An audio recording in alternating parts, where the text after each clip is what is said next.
just to have more of us here, but I'm not so certain if we thought that we really fully belonged here, all of us.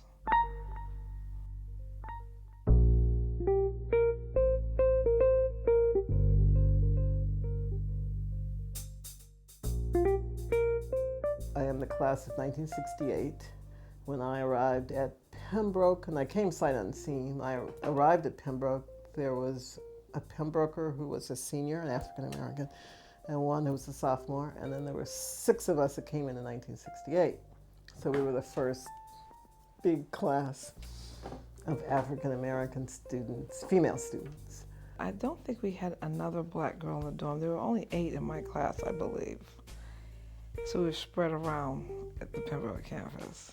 And so coming to Brown was my first time really away from home, and the first time in an all-white environment, and we're talking 1964. So this is, kind of about the time of civil rights.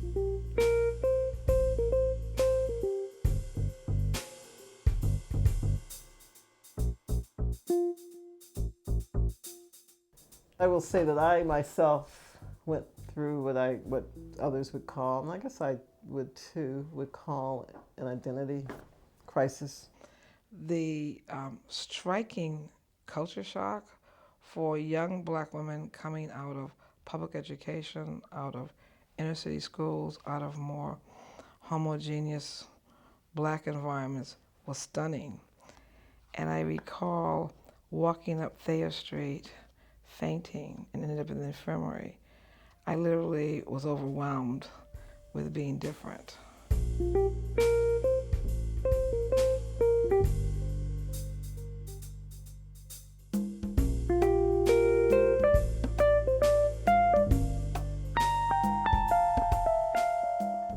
We walked into Pembroke's office, and I think it was such a risk. We had no idea.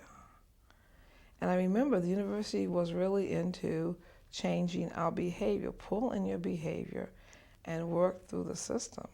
We didn't know what that meant.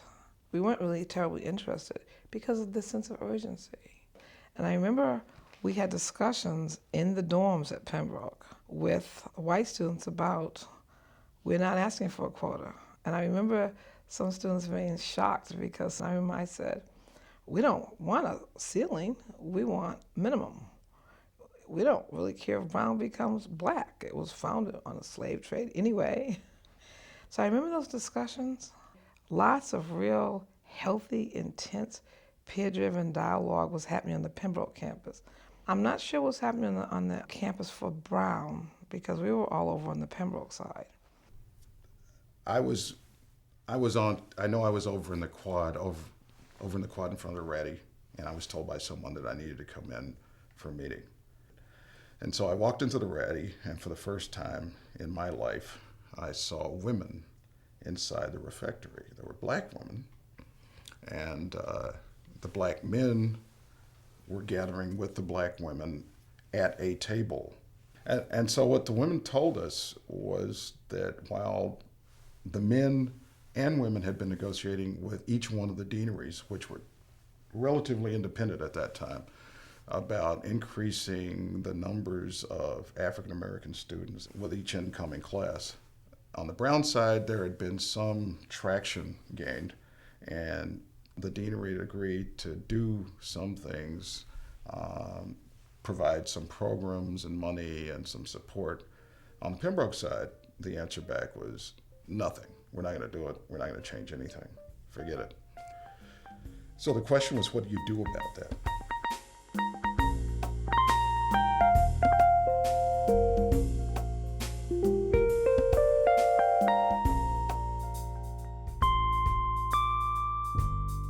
There wasn't an outreach. There was no real tie between the black students and the administration. And I recall reading Ralph Ellison's Invisible Man, and I recall discussions amongst us.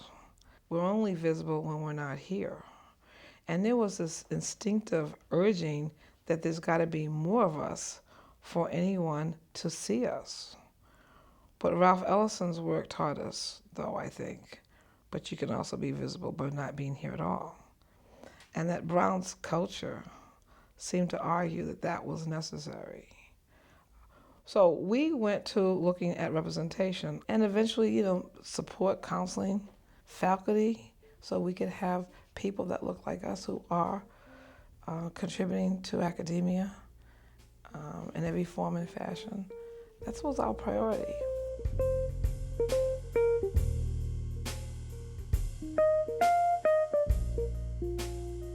Women were here with their backs up against the wall. Therefore, there was a good deal of leadership that probably happened by necessity because black women couldn't survive here even unless they took things into their own hands. There was nobody here to help them at all. And in fact, the question was, why do you need any help? I mean, you're lucky to be here. That was the attitude from the administration. We were told you could have worked within the system. Whites perhaps would have worked within the system longer. But blacks haven't been a part of the system, so we aren't comfortable working within it. The blacks are so far behind that we are afraid to work within the system because the system has kept us down. There is a stereotype that we are a patient people.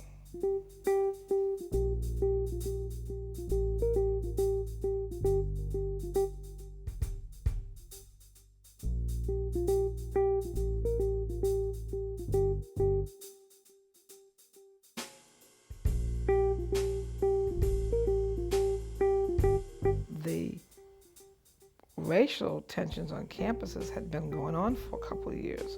And I was 17, 18, right in the middle of this. I mean, when I came out of fainting on the street and woke up in the health suite, I really had to figure out, so this is more than homesickness, I think. I'm having a shock here.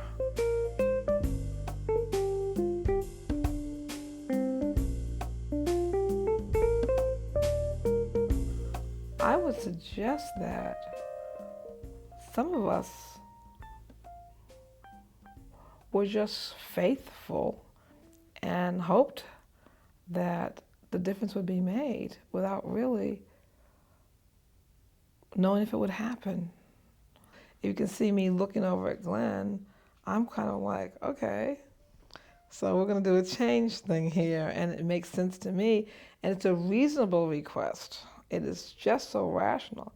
We weren't prepared for the irrationality of who we were trying to exact change on this powerful institution.